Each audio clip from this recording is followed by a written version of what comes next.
Start the male reproductive system. सबसे पहले हम लोग स्टार्ट करेंगे क्या, we will start a male reproductive system.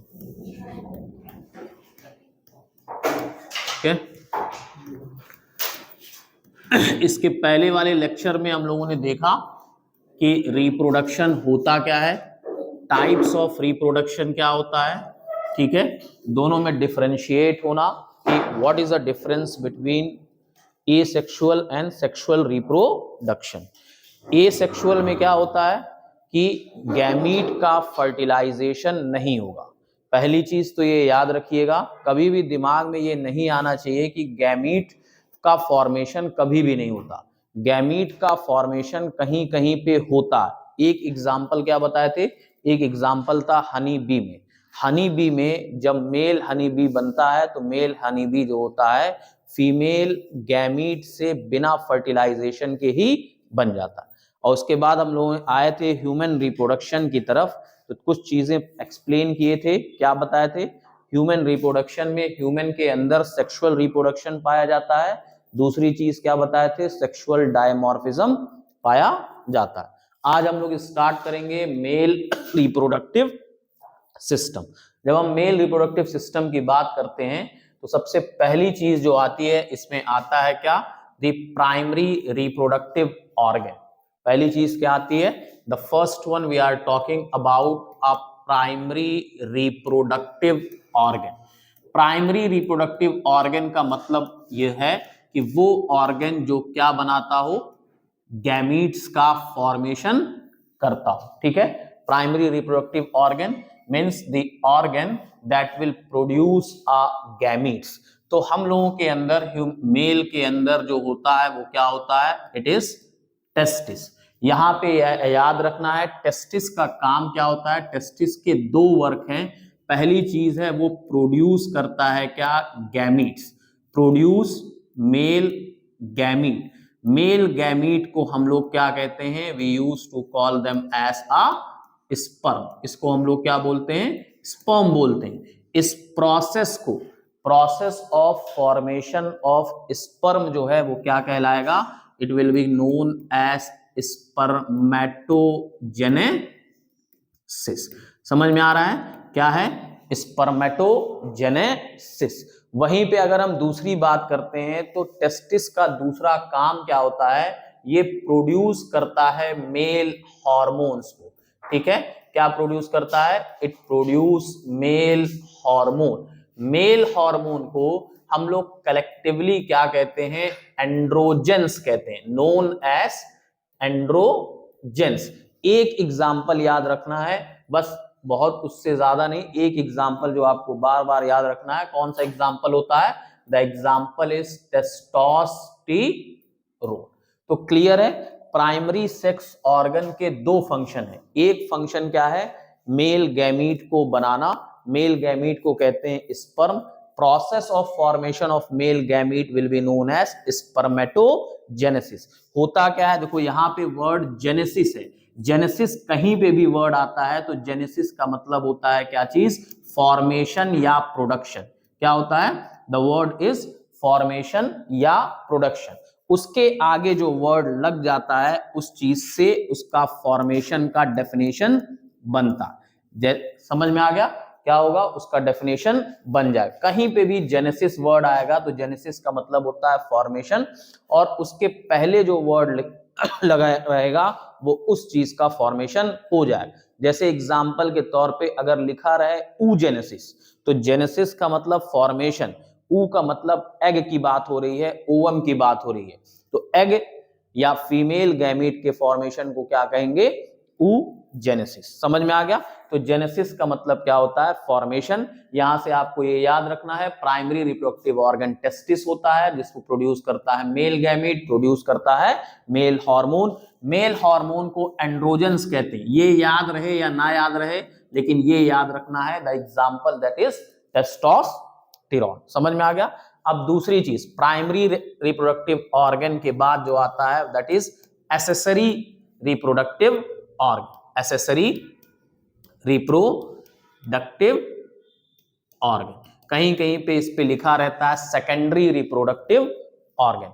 तो एसेसरी रिप्रोडक्टिव ऑर्गन्स या एसेसरी रिप्रोडक्टिव पार्ट्स, तो कौन कौन से ऑर्गन्स और पार्ट यहां पे हम लोग पढ़ते हैं, we are used to talk about accessory reproductive parts. Don't, ठीक है, एसेसरी रिप्रोडक्टिव पार्ट्स। अब इसमें जब पार्ट्स में शुरू आता है तो एसेसरी रिप्रोडक्टिव पार्ट्स वो होते हैं जो हेल्प करते हैं, help in the transportation, help in the transportation of sperm. देखो सिंपल वे में याद रखो, transportation of sperm from testis, ठीक है, of sperm from testis to the female reproductive part या आउटसाइड द बॉडी, या तो फीमेल रिप्रोडक्टिव पार्ट्स तक उसको लेके जाते हैं, कैरीज दी फीमेल रिप्रोडक्टिव पार्ट्स, या फिर हम कह सकते हैं टू दी आउटसाइड बॉडी। ये सारे पार्ट जो होंगे वो हेल्प करेंगे किस चीज में, for transportation of the sperm, कहां से, टेस्टिस से बाहर। अब जब हम इसकी बात करते हैं तो ये एसेसरी रिप्रोडक्टिव पार्ट जब हम यहाँ पे आते हैं तो क्या देखते हैं, what we used to see, what are the different accessory reproductive part। तो सबसे पहली जो पार्ट होती है वो क्या होता है, it is reta testis। ये आप में नाम नहीं है, ठीक है, याद रखिएगा, the first one is reta testis। उसके बाद जो है वो क्या है, it is vas efferentia। ये डक्ट्स होंगे, these are the ducts, ये रास्ते हैं। तो रिप्रोडक्टिव पार्ट और ये रिप्रोडक्टिव पार्ट क्या होते हैं, दे आर दी डक्ट्स। वास इफ्रेंशिया, वास इफ्रेंशिया के बाद क्या होता है, इपीडाइमिस, it is इपीडाइमिस।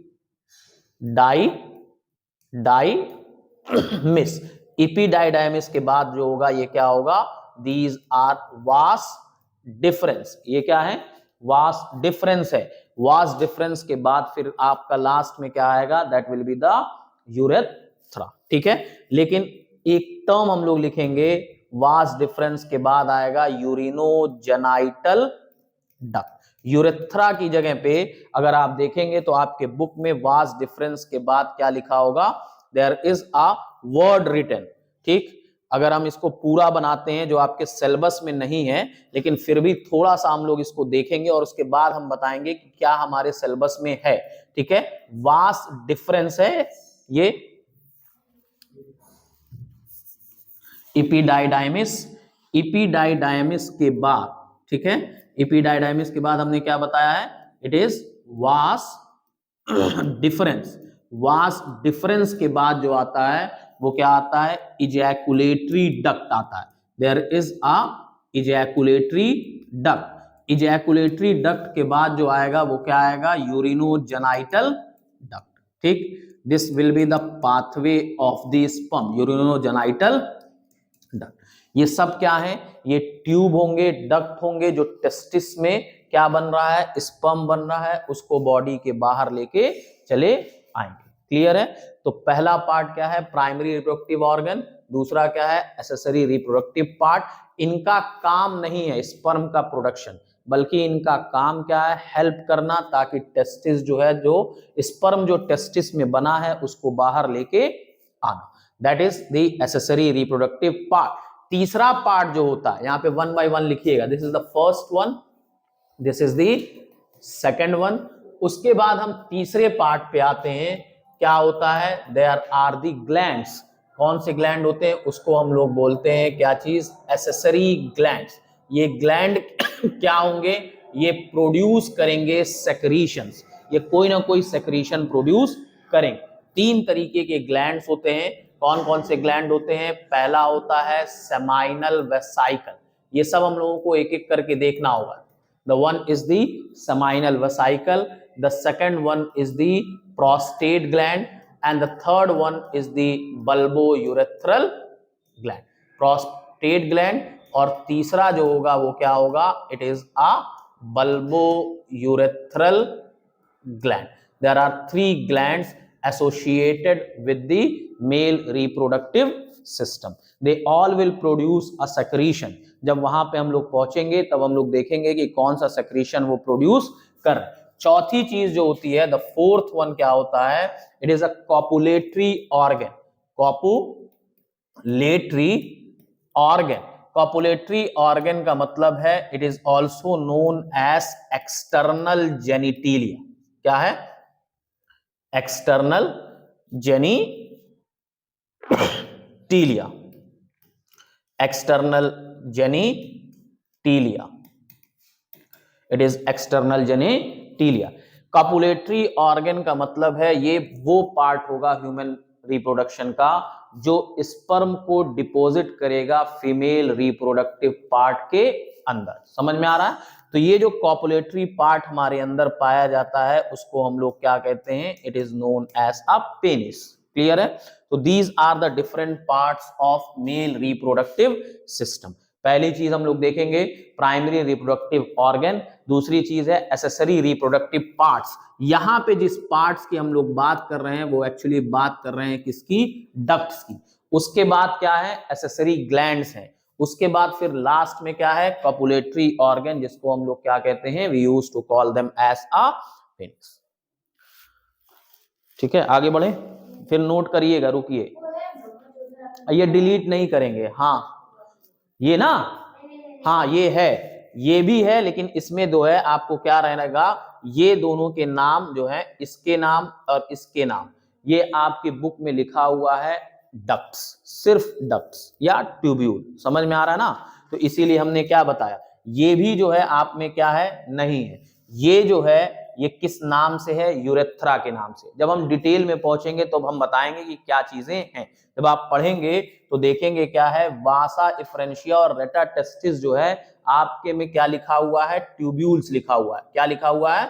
There is a word written as a tubules. और यूरिनोजेनाइटल डक्ट और इजैकुलेटरी डक्ट को एक साथ इन्होंने क्या लिखा हुआ है? They have written a word urethra.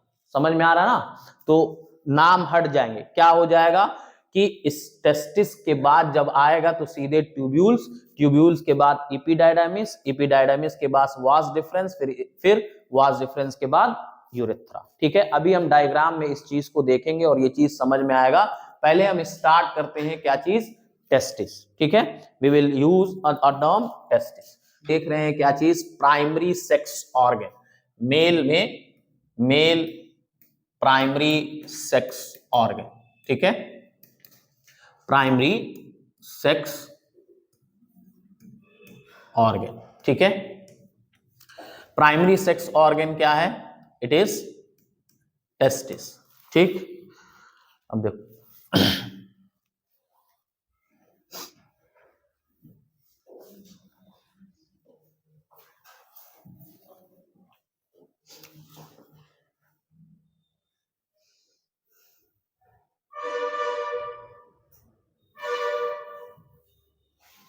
ठीक है, क्या हुआ?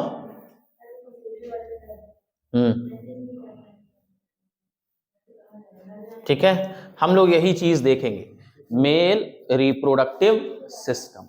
ठीक है, चलो ध्यान दो इधर, मेल रिप्रोडक्टिव सिस्टम की हम लोग बात करेंगे। सबसे पहले जो हम पढ़ने जा रहे हैं, we are going to talk about a testis. जब हम टेस्टिस की बात करते हैं, देखो पॉइंट बाय पॉइंट इसको समझो। टेस्टिस जो होता है वो क्या होता है? It is present in pair. पहला पॉइंट क्या है? It is present in pair. Pair का मतलब होता है which is present in two in number.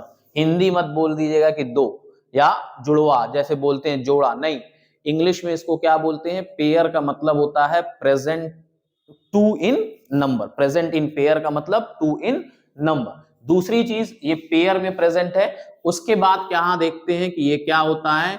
It is Oval shape.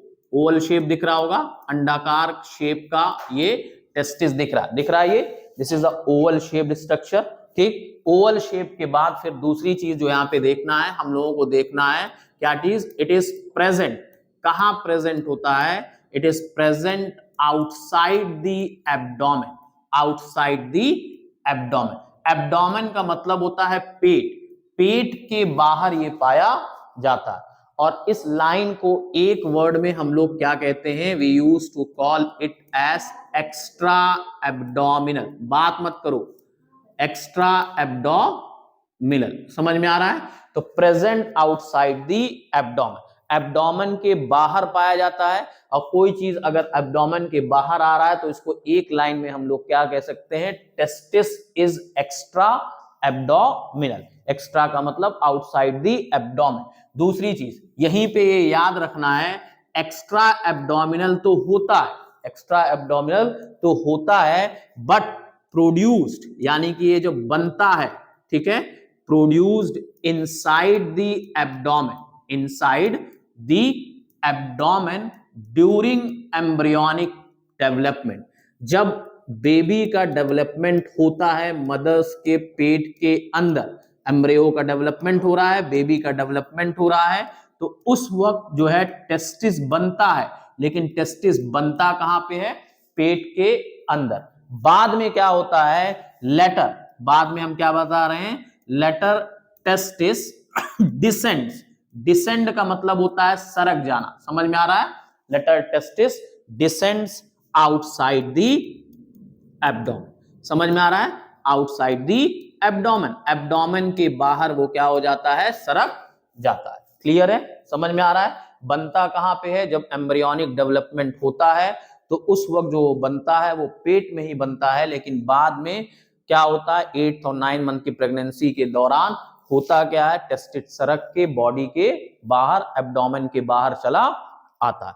होता क्या है, यहीं पे याद रखना है कि किसी किसी में अगर टेस्टिस फेल कर जाए डिसेंड में, ठीक है, if testis fails, if testis fails to descend, अगर टेस्टिस फेल कर जाएगा डिसेंड करने में तो इसको हम लोग क्या कहते हैं, इट इज नोन एज, एक बीमारी होती है, उस बीमारी को कहते हैं क्रिप्टोकोरिडिज्म, क्रिप्टोरकिडिज्म, ठीक है, क्लियर है, क्या है, उस बीमारी का नाम क्या है, क्रिप्टोरकिडिज्म।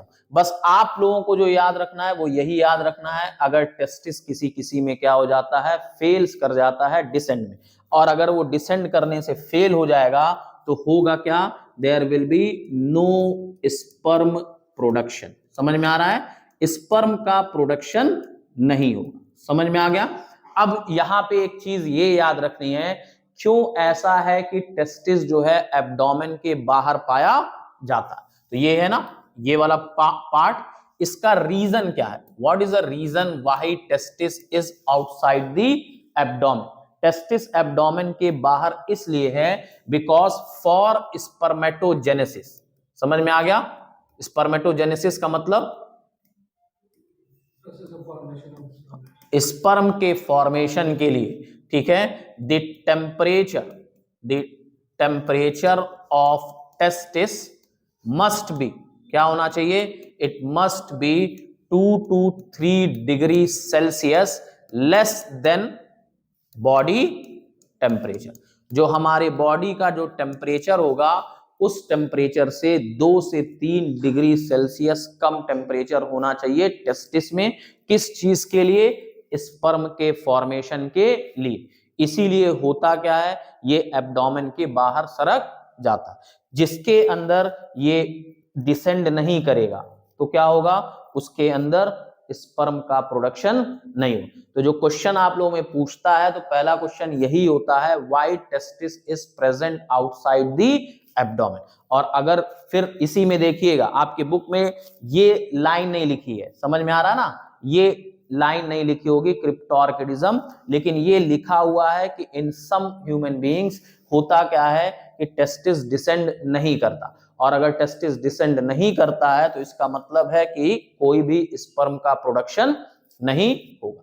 अब बात आती है नेक्स्ट पॉइंट की, देखो ध्यान दो, यहां पे जब देख रहे होगे ये जो टेस्टिस है, this is the Oval shape testis, इस टेस्टिस के ऊपर देखो ये प्रेजेंट है एक स्किन के पाउच में, दिख रहा है, ये एक स्किन का पाउच है। ये जो स्किन का पाउच है इसको हम लोग क्या बोलते हैं, स्क्रोटम, ये स्किन का पाउच है, क्लियर है। तो क्या है, हम बता क्या रहे हैं कि testis is present, testis is present inside a skin fold, inside a skin fold. एक स्किन फोल्ड के अंदर पाया जाता है, उस स्किन फोल्ड को हम लोग क्या कहते हैं? स्क्रोटम कहते हैं। और फिर ध्यान दो, इस स्किन फोल्ड को स्क्रोटम कह रहे हैं, और ये देखो ये खाली जगह बन जा रही है, स्पेस बन जा रहा है ना, इस स्पेस को हम लोग क्या कहेंगे? Scrotal sac. स्क्रोटम के अंदर जो स्क्रोटल सैक है, उसी स्क्रोटल सैक के अंदर क्या पाया जाता है? ओवल शेप टेस्टिस पाई जाती है। क्लियर है?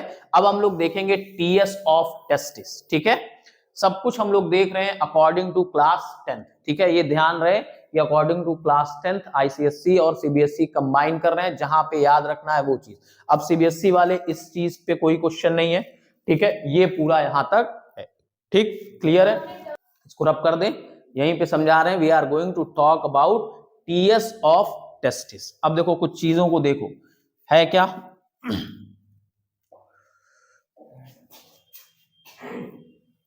ठीक, देखो हम क्या बता रहे हैं कि टेस्टिस, सपोज करो ये टेस्टिस क्या है? ऐसे ओवल शेप्ड है, ये this is the Oval shape. फिर हमने क्या बताया? ये जो टेस्टिस है ये प्रेजेंट होता है एक स्किन के पाउच में। ठीक है, स्किन के पाउच में पाया जाता है। ये जो पाउच है स्किन का, इसको हम लोग क्या बोलते हैं? स्क्रोटम कहते हैं। ये स्किन की क्या है? फोल्ड है। It is the fold of skin, जिसके अंदर क्या पाया जाएगा? टेस्टिस पाए।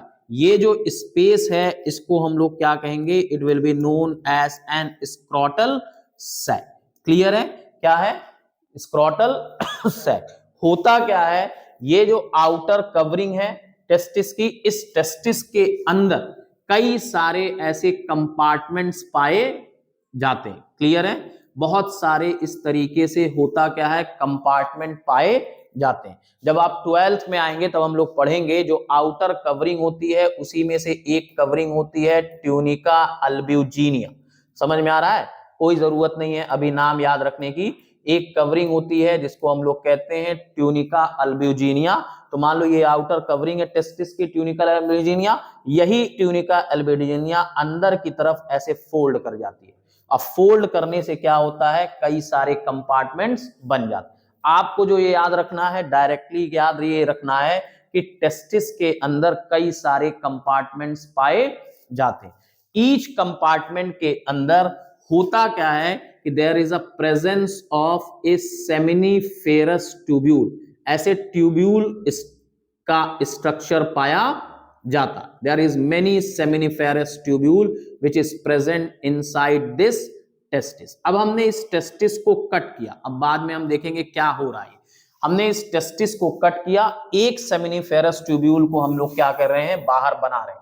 अब ये जो हम पढ़ा रहे हैं ये specially it is for the ICSC. ठीक है, क्लियर है? आईसीएससी के लिए है, ना कि सीबीएसई के लिए। समझ में आ रहा? फिर कुछ देर रुकिएगा। CBSE that is the ICSE. क्या हम कर रहे हैं? इसको हमने लिया और इसका ट्रांसफर सेक्शन कट किया। ट्रांसफर सेक्शन जब कट किया तो हम लोग क्या देख रहे हैं? We are talking about TS of seminiferous tubule. ये इसलिए बना रहे हैं ताकि आपको कई सारे पॉइंट इस डायग्राम, सेमिनिफेरस ट्यूब्यूल तो कट किया। अब मान लो ये चीज ऐसे थी, इसको हमने ऐसे कट किया। कट करने के बाद जब हम देख रहे हैं तो एक सेमिनिफेरस ट्यूब्यूल जो है, जैसे यहाँ पे देखो 2 या 3 सेमिनिफेरस ट्यूब्यूल इसके अंदर पाए जाते, तो इसी को हम बाहर ले रहे हैं और ये ऐसे जो है ये कट हो रहा। ठीक है, इट इज दी कट। जब इसको कट होगा तो देखो इसके अंदर होता क्या है? 2 तरीके के सेल्स पाए जाते हैं। ठीक है, ऐसे देखेंगे कि there will be a presence of 2 types of cell. अब देखो हम क्या डिफरेंस बना रहे हैं? बीच बीच में हम क्या कर रहे हैं? एक ट्रायंगल शेप के सेल्स को बना रहे हैं। समझ में आ रहा है? तो ऐसे ट्रायंगल शेप के सेल्स हैं। इसी तरीके से यहां पे भी होगा। क्लियर है? ये जो सेमिनिफेरस ट्यूब्यूल है, इस सेमिनिफेरस ट्यूब्यूल में 2 तरीके के सेल्स पाए जा रहे हैं। ठीक है, there are 2 types of cell in this seminiferous tubule. Clear है? मान लो यहां पे ट्रायंगल शेप है, यहां पे